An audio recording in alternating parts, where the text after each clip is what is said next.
Салом дӯстон, дирӯз ба Левандовски ҷоизаи бонуфузи ФИФА супорида шуд. Мо дар бораи ин фикру ақидаҳои худро баён доштем, аммо гапи асосӣ имрӯз гуфта мешавад. Баранда шудани Левандовски ягон хел ҷои баҳс нест ва инро қариб ки муҳокима накарданд. Ҳама дар бораи он мегуфтанд ки чаро Месси ба футболбози полшагӣ овоз надод. Акнун аз ҳар дуи онҳо дар ин бора пурсон шуданд. Соҳиби сухан ҳоло чизе нагуфтааст, чунки дар карантин қарор дошт. Аммо Левандовски муносибати худро ба рафтори футболбозии Аргентина баён дошт. Агар видеои моро то охир тамошо кунед, аз ҷавоби Левандовски огаҳӣ пайдо мекунед. Баъдан ақидаи Месси ҳам дар бораи ин мавзӯъ пешниҳоди шумо мешавад. Як-ду рӯзи оянда сайтҳои хабарӣ махсусан канали моро тарк накунед.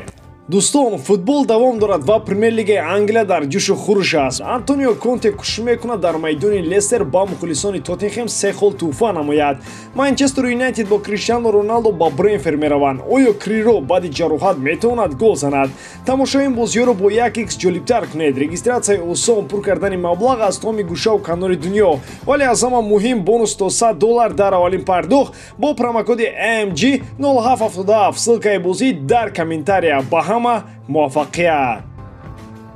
Бараф Рагник дар мавриди Роналду ва дар гирду атрофи ӯ сохтани бозии Манчестер Юнайтед суол доданд. Ҷавоби мутахассиси 63-сола чунин буд: он натиҷаҳое ки айни ҳол Криштиану нишон медиҳад собиткунандаи он ҳастанд ки ӯ бозингари сатҳи баландтарин мебошад. 800 гол дар бозиҳои расмӣ задан кори шӯхӣ нест. Дар зарфи 80-100 соли охир ҳеҷ кас ба чунин дастовард нарасидааст. Аммо дар Англия рақобатпазирӣ хеле бузург аст. Бозиҳо бо суръати баланд ва шиддати бузург ҷараён мегиранд. Роналдо яке аз бозингарони муҳимтарини Манчестер Юнайтед аст. Маълум аст ки даста борои пешрафти худ бояд аз чунин бозингарон ва маҳорату таҷрибаи онҳо истифода барад, гуфт тренери Манчестер Юнайтед. Рангник аслан бо ин гуфтаҳои мулоимаш бисёр гапҳои баланд зад. Метавон маънои пинҳонии суханони ӯро дарк кард. Ӯ бовар надорад ки Роналдо барои нишон додани корномаи бузург дар Англия аст. Ин нуқтаро метавон бо се андеша аз суханҳои Рангник фаҳмонд. Якум, Рангник ба ҳамагон фаҳмонд ки Роналдо на бозингари муҳимтарин, балки яке аз муҳимтаринҳост. Дуввум, мутахассиси олмонӣ дар гирду атрофи ӯ бозиро насохта роҳи дигари пешрафтро истифода мебарад. Сеюм, Рангник бо ин гапҳояш ишора карданист ки Роналдо ҳар чизе ки дошт ба футбол дод. Акнун навбати дигарон расидааст. Криштианоро метавон ба суперярох монанд кард. Барои мисол, агар ба қабилаҳои қадимаи ҳиндувон автоматҳои Калашников бидиҳанд, дер ё зуд онҳо тарзи дурусти истифодаи онро ёд мегиранд. Вале агар ба онҳо бомбаи атомӣ дода шавад, бо эҳтимоли зиёд онҳо худро метаркунанд ва ё чӣ гуна истифода карданашро дарк намекунанд. Сабаб он аст ки ин ярох бо технологияи сатҳи баланд омода шудааст. Вале ин маънои онро надорад ки Калашников аз бомбаи атомӣ беҳтар аст. Маънои ин гап он аст ки ҳар қадар ярох душвортар ва сохтаи сатҳи баланд бошад, ҳамон қадар истифодаи дурусти он душвортар мебошад. Роналдо ҳамин бомбаи атомӣ аст ки на ҳар кас тарзи дурусти истифодаи онро дарк карда метавонад. Бруно Фернандеш, яке аз беҳтарин бозингарони Манчестер Юнайтед, мехоҳад роҳи гурезро аз ин даста пеш гирад. Барои ба ин мақсадаш расидан, нимҳимоятгари португалӣ маоши худро баҳона карда аз шартномаи нави МЮ даст мекашад. Қарордоди кунунии Фернандеш то тобистони соли 2025 амал мекунад. МЮ метавонад ба муддати як мавсими дигар онро тамдид кунад. Вале барои ин розигии футболбоз лозим аст. Баъд аз мавсими беҳтарини 2021 девҳои сурх моҳи ноябри соли гузашта бо пешниҳодҳои тамдиди шартнома ба намояндаҳои футболбози португалӣ муроҷиат карданд. طبق خبرها این حال فرناندش گفتگوها با دسته قطع کرده است. او از دسته شهر منچستر طلب کرده است که معاشش با بهترین بازیگران منچستر یونایتد نزدیک باشد. از هم زیاد در صف دیوهای سرخ این حال دیوی اساسی رونالدو پول میگیرد. حملهگر پرتغالی در یک هفته 400,000 پوند استرلینگ کار میکند. دیوید دخیا 375,000 معاش دارد. پول پاگبا، رافائل واران، آنتونی مارسیال، جیدن سانچو، ادینسون کاوانی و مارکوس رشفورد 200,000 پوند معاش میگیرند. فرناندش باشد در یک هفته 100,000 میگیرد. دستای زیاد میخوان فرناندش رو در حیاتی خود بینند. جای کاری نو رو نیم حمایتگر پرتغالی با آسانی پیدا کرده میتواند. معلوم است که همه این بهانه‌ها تنها به خاطر خلاص شدن از منچستر یونایتد میباشد.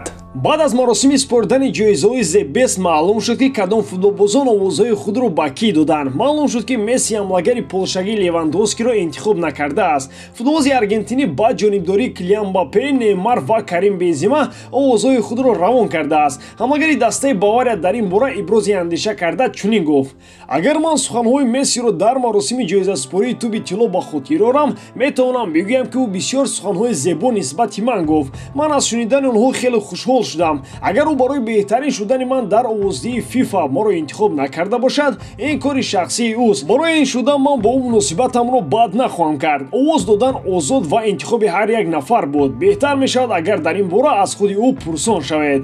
Месси ҳам бо истилои дағал андаке гузаронд. ӯ Леоро ҳатто ҳамчун нафари сеюм ҳам интихоб накард. охир Мбаппе ва Неймар соли гузашта ҳатто қаҳрамони Фаронса нашуданд ку.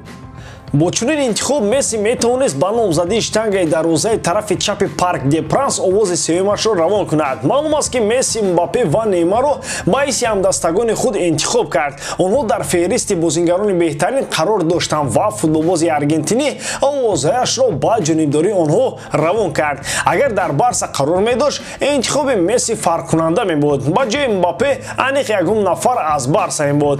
барои Левандовски аз ҳама муҳим ин ҷоизаро гирифтан буд. баъд аз гирифтани ҷоиза муҳим нест ки овоз доду ки не. мухлисони Месси ӯро сафед карда мегӯянд ки Лео ба чунин ҷоиза диққати дуюмдараҷа медиҳад. шояд ҳаққам бошад. бисёри одамон дар комментариҳо навистанд ки типа Роналдо маладес ки дар сегонаи худ Левандовскиро ҷо дода, Месси бошад шайтонӣ карда дар сегонаи худ номи Леоро нанавист. лекин шумо бародарон як чиро дар ёд доред ки ин гуна ҷоизаҳои инфиродӣ рақобат байни Месси ва Роналдо вуҷуд дорад, на ин ки бо Левандовски. ва онҳо як хеле овоз медиҳанд ки аз якдигар боло бошанд то ин ки ҷоиза ба дасти рақиби ашадӣ нафтад.